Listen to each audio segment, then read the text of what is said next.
Rahul sir, मिथुन sir, आ जाइए, मिथुन sir, आइए no, कोई बात नहीं, नहीं नहीं नहीं, अरे ऐसा आप तो रहिए सर, सर आप तो रहिए, आ जाइए आप भी आ जाइए।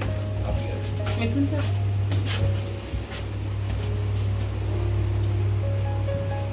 संकेत सर आप आ जाओ। Hi, I am Dhruv. First of all अभी 2 से 3 महीने बचे हैं, तो आई वुड से कि मेरा भी जो मार्क्स में जंप था वो लास्ट के 2-3 महीने में ही आया, क्योंकि 12th के एंड तक आई रिमेंबर कि AITS में मेरे भी लाइक 582 के शायद ऊपर गया नहीं था, एंड आई वाज स्केयर्ड कि लाइक टॉपर 650 680 कैसे लाते होंगे, बट मेरा जो मार्क्स का जंप था वो लास्ट के 2 महीने में आया।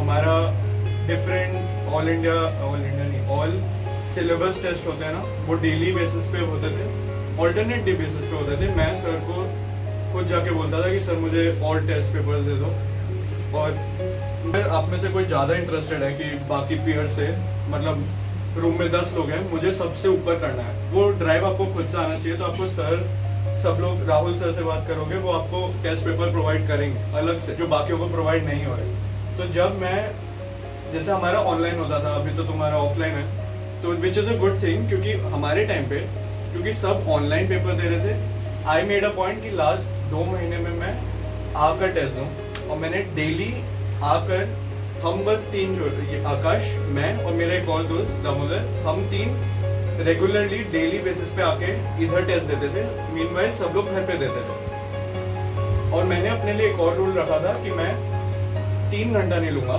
मैं 2 hours 45 मिनट्स में पेपर सबमिट कर दूंगा। और उससे क्या हुआ कि अब मैंने, मेरे ब्रेन में ही फिक्स हो गया कि 3 घंटे का पेपर नहीं है, 2 hours 45 मिनट्स का है, इंक्लूडिंग बबलिंग एवरीथिंग। मैं सर को बोलता था कि सर AC बंद करा दो, क्योंकि नीट एग्जामिनेशन हॉल में AC ऑफ ही होगा, AC कहीं नहीं मिलेगा, क्योंकि मोस्टली KVs वगैरह में होते हैं, KV में AC नहीं होता। तो अभी क्योंकि लास्ट 2 महीने हैं, what you should focus is, what I believe is, daily जो टेस्ट तुम्हारे हो रहे हैं, तुम डेली टेस्ट दो, उसे बैकआउट मत करो, क्योंकि हो सकता है कि ऑनलाइन से ऑफलाइन शिफ्ट हो रहा है तो मार्क्स ड्रॉप हो जाए, हो सकता है। बट अगर तुम वो हमारा डेली टेस्ट, अगर तुम टेस्ट से अभी इस मोमेंट पे डर गए कि मेरे मार्क्स ड्रॉप हो रहे हैं तो मैं टेस्ट नहीं दूंगा, तो उस बेसिस पे क्या होगा कि तुम अपने आप को, वो जो डर है, अच्छा हुआ वो अभी फेस करो एग्जाम के 1 दिन पहले से। बहुत, मैं आपको एग्जांपल दे सकता हूँ, नाम नहीं लूंगा, बट ऐसा क्या हुआ, लोग ऑनलाइन देते थे, सब लोग ऑफलाइन आके डरते थे टेस्ट देने में। सर लोग सबको बोलते भी थे आओ ऑफलाइन टेस्ट दो, बट सिर्फ 2-3 लोग आए, और उन 3 का ही फायदा हुआ क्या, बहुत दोस्त हैं मेरे जिन्होंने बबलिंग में मिस्टेक कर दी, लाइक 3rd क्वेश्चन लीव किया है, 4th क्वेश्चन का आंसर 3rd में लिख दिया, ऐसे करके रो में 6-7 गलत हो गए, although they knew the answers. और उनका लाइक, एक मेरा दोस्त है जिसका 80 to 100 मार्क्स में लाइक सिर्फ ये एक माइनर गलती से हो गया।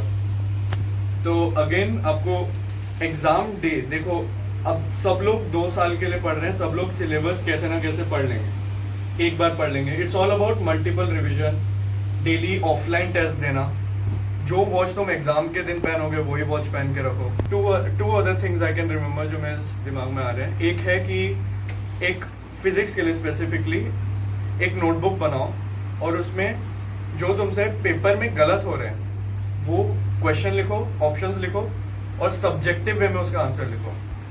उससे क्या होगा कि हर टेस्ट होगा, मुझसे 10-15 हर क्वेश्चन हर पेपर में गलत होते थे, फिजिक्स में होते हैं अक्सर गलतियाँ, तो वो लिख लिया तुमने। तो इन द स्पैन ऑफ, अभी तुम्हारे 2 महीने बाकी है, तो विद इन द स्पैन 17 जुलाई को तुम लोग का पेपर है, तो उससे पहले, उससे 1-2 हफ्ते पहले तुम रियलाइज करोगे तुम्हारी एक नोटबुक सिर्फ फिजिक्स की गलतियों से भर गई है, with subjective answers. Not only कि ऊपर से देख लिया कि आता है, सब्जेक्टिव वे में लिख लो। उससे क्या होगा, लास्ट 2 हफ्ते में कोई नए फिजिक्स से सवाल नहीं करने तुम्हें, जो गलत कर रहे थे तुम इतने दिन से वो रिवाइज करना है, क्योंकि जो सही कर रहे हो वो मोस्टली तुम सही करके आओगे पेपर में, जो तुमसे गलत अभी हो रहे हैं उस पे ग्रास्प लाना है।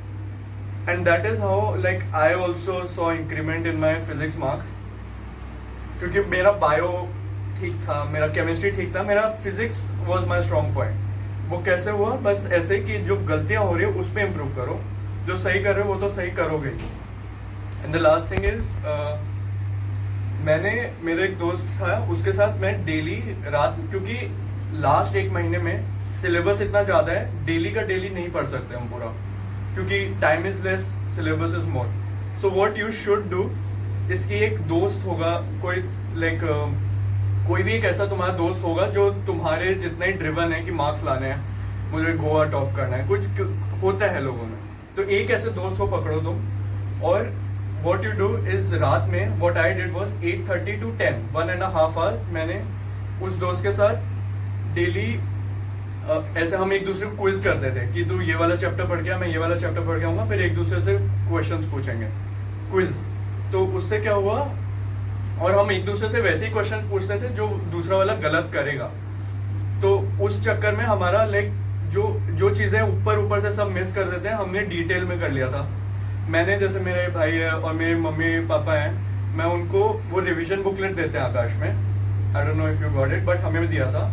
तो उस बुकलेट को मैंने अपने मम्मी पापा को दे देता था, बोलता था कि जितना बायो, स्पेसिफिकली बायो का है ये, तो अपने पेरेंट्स को दे दो और बोलो कि ऐसे ही तुम्हारा ब्रेक चल रहा है अभी, और दे दो और बोलो कि मुझसे रैंडम सवाल पूछो इससे, और रैंडम सवाल पूछो, अगर मैं गलत करूंगा तो आई ओ यू 5 रुपीज पर क्वेश्चन आई गेट रॉन्ग। तो उसमें the funny part is daily मैं इतने गलत करता था, वो 5 रुपीज जो मैंने मिस्टेक करते गए, लाइक विद इन 2-3 वीक्स मैं अभी मम्मी इस पे भी जो मेरे साथ करते हैं कि तुम मुझे अभी भी 600 रुपए देने बाकी हैं, क्योंकि I got so many questions wrong.